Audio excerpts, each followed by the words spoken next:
Quando estamos a ver um jogo de qualquer modalidade coletiva, seja rugby, seja futebol, seja basquetebol, handball, ficamos sempre surpreendidos com a facilidade com que alguns jogadores conseguem explorar o espaço e o tempo que têm à sua volta. Parece que encontram sempre espaço onde ele não existe, parece que têm sempre tempo para fazer todas as ações. No fundo, parece que são sempre muito mais rápidos do que todos os outros. O que efetivamente até são. A questão que vamos tentar desenvolver ao longo deste vídeo é porque é que isto acontece, porque é que existem jogadores que são de facto muito mais rápidos do que os outros, não só a agir, mas também a perceber o que é que vai acontecer, tendo então uma enorme capacidade de antecipação. E a segunda parte que é, então, quais é que são as orientações principais de como é que isto pode ser treinável. Antes de avançarmos, há uma coisa que gostaria de deixar aqui claro, é que todas as nossas ações são sustentadas pela nossa capacidade de explorar a informação que está disponível num determinado contexto. Não é novidade nenhuma que nós temos que sempre que percepcionar para podermos agir. Isto está em todos os manuais da psicologia e do comportamento motor. Mas há uma novidade que tem vindo a ser trazida para as áreas do treino e do comportamento motor há uns anos esta parte, há umas décadas esta parte, que é a forma como nós nos movimentamos tem uma forte influência naquilo que vamos percepcionar num determinado contexto.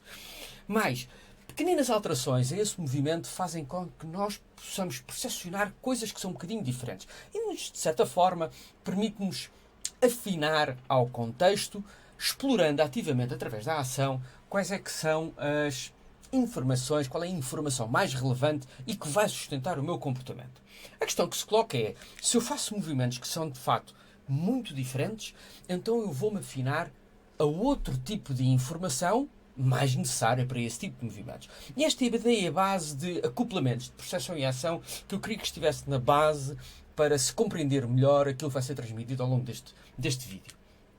Então, porquê é que há jogadores que têm sempre espaço e têm sempre tempos? Os tais jogadores têm uma enorme capacidade de antecipação. Acontece porque passam, à medida que vão passando pelos diferentes estados de aprendizagem, que estão ilustrados aqui nesta gravura, que é o primeiro estado, que é o estado de coordenação, o segundo estado, que é um estado de controle, e um último estado, um estado melhor, que é o estado de otimização. A cada um destes estados de aprendizagem está associada uma exigência perceptiva. Sabemos que nas fases iniciais de aprendizagem, na coordenação, onde os nossos movimentos ainda são muito rudimentares, aquilo que se procura é o afinar, o procurar onde é que está a informação mais relevante que me permite fazer um movimento coordenado direcionado a um objetivo, que me permite, por exemplo, driblar uma bola de basquetebol ou driblar uma bola de futebol, mantendo algum controle sobre essa ação. A fase seguinte, a exigência perceptiva já muda.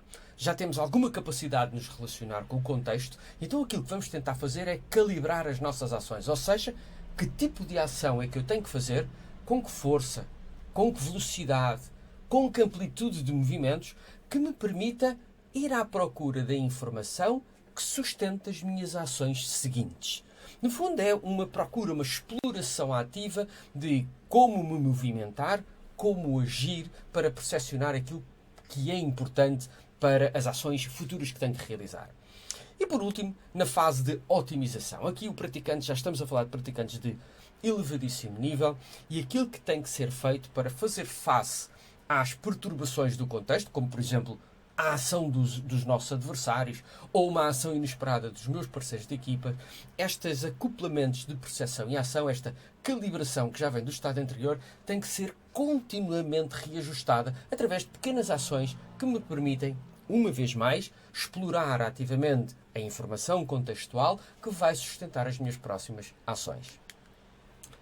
Como é que isto se treina? Ou seja, como é que os nossos jogadores conseguem ganhar esta capacidade de se antecipar, conseguir ler o que vai acontecer na interação entre um portador da bola e o meu parceiro de equipa, de forma a me posicionar para interceptar uma posse de bola, recuperar uma posse de bola e relançar um contra-ataque. Há um conceito que já foi abordado neste canal, que é o conceito de representatividade da tarefa, que de uma forma muito sumária, tal como aparece aqui no ecrã, nos diz o seguinte: Os acoplamentos de percepção e ação, ou seja, o tipo de movimento que é sugerido, proposto em situação de treino, vai gerar determinado tipo de informação que me permite manter determinadas ações. É necessário, ou é útil, que estes acoplamentos de percepção e ação, que são sugeridos pelo tipo de tarefa que é proposta no treino, sejam tanto quanto possível muito semelhantes àquilo que acontece em situação de competição. Ou seja, que aquilo que acontece no treino seja tanto quanto possível representativo do que acontece nos contextos de competição. Como é que isto se treina? Ora bem, nós já vimos então que para cada um dos estados de aprendizagem, a coordenação, o controle e a otimização, existe de facto diferentes níveis de exigência perceptiva, as questões de afinação, calibração e recalibração dessa informação, e aquilo que se propõe agora é adicionar aqui níveis de representatividade, ou seja, níveis de semelhança com a competição. E temos 3 níveis definidos de forma arbitrária. Um nível mais, digamos, mais suave, que é aquele nível que deve ser sugerido nas fases iniciais de aprendizagem, quando os sujeitos ainda estão com movimentos muito rudimentares. Convém que esses movimentos não sejam muito perturbados, por exemplo, por ação dos adversários. Então o que se sugere é que o nível de representatividade seja baixo. Por exemplo, é útil que existam situações de ataque-defesa, mas solicita-se aos defesas para, por exemplo, terem uma ação passiva, não haver recuperação de posse de bola, não haver muito contacto físico. Depois, podemos passar para um segundo nível de representatividade, em que mantém-se as interações ataque-defesa, mas já se solicita aos defesas que comecem a meter alguma assertividade nas suas ações. Ou seja, quando, por exemplo, uma bola fica, digamos que, muito pouco protegida pelo seu portador, o defesa tem capacidade de retirar essa bola. Isto vai permitir que já exista alguma perturbação fruto da interação entre ataque e defesa. E por último, o último nível de representatividade, que é já tal e qual como o que acontecesse numa situação de jogo. Aqui, dentro das regras do jogo, todas as subfases podem ser legitimamente iguais àquilo que acontece, ou é expectável que aquilo que acontece numa situação de competição. Agora, quando é que se deve transitar de um nível médio de representatividade ou de um nível baixo de representatividade para um nível médio e depois para um nível mais elevado? Em vez de estarmos, reféns do tempo, vamos dizer que é quando, ou pode-se sugerir que é quando o desempenho está estável.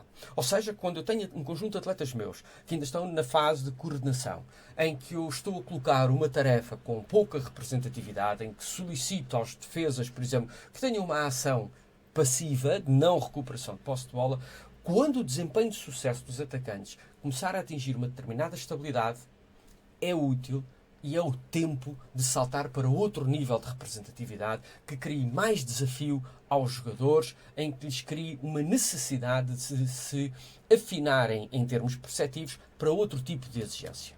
Então, os 3 níveis de representatividade propostos simulam contextos com diferentes graus de competição e de cooperação. Cada um destes níveis tem implicações na aprendizagem de capacidades de percepção e ação. E quando o desempenho fica estável, é a altura de mudar. Desafio é o conceito-chave que, no fundo, vai conduzir todo este processo de, digamos que, desenvolvimento dos acoplamentos de percepção e ação. Os conteúdos deste vídeo estão num capítulo de um livro que há de sair agora entre abril e maio de 2023 e muito obrigado por ter assistido a este vídeo.